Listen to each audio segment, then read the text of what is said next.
新竹北埔好吃好玩又有趣，而坐落在北埔老街上的慈天宫相当融入居民生活，更是当地的信仰中心，香火鼎盛，也促成北埔老街的繁荣发展。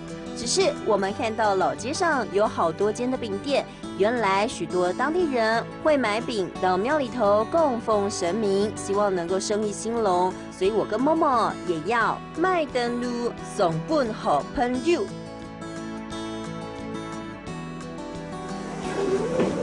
来，带你来吃饼，看看有什么好吃的。我们也来卖灯笼，来看看。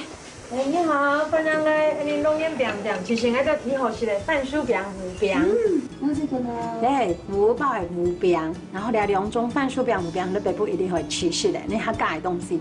要不要仔细看？你要吃哪一种？自己选。这种。好，按这个好了，怎么样？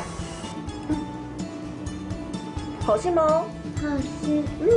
某某，我们可以卖灯笼送本好朋友，好不好？好啊，我要卖灯笼。好。这间饼店很用心，不但可以自己购买灯笼，还可以让我跟某某自己做灯笼带回家哦。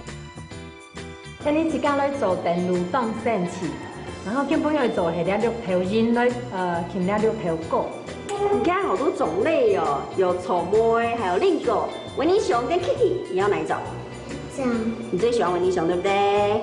好，我们要开始做喽。看默默做的超级认真，因为他要做卡通造型的绿豆糕，送给他的好朋友跟家人。可别小看默默哦，因为他深藏不露。看，哟，等等，起嘎做灯笼不错吧？老师几分？100分，有没有很厉害？欢迎欢迎，加油！这个好不好？还是这个？这个好，手手放着。1、2、3，耶！有没有超棒？你自己做的哦。你要送给谁？我要送给爸爸。哇，爸爸一定很高兴，超厉害的。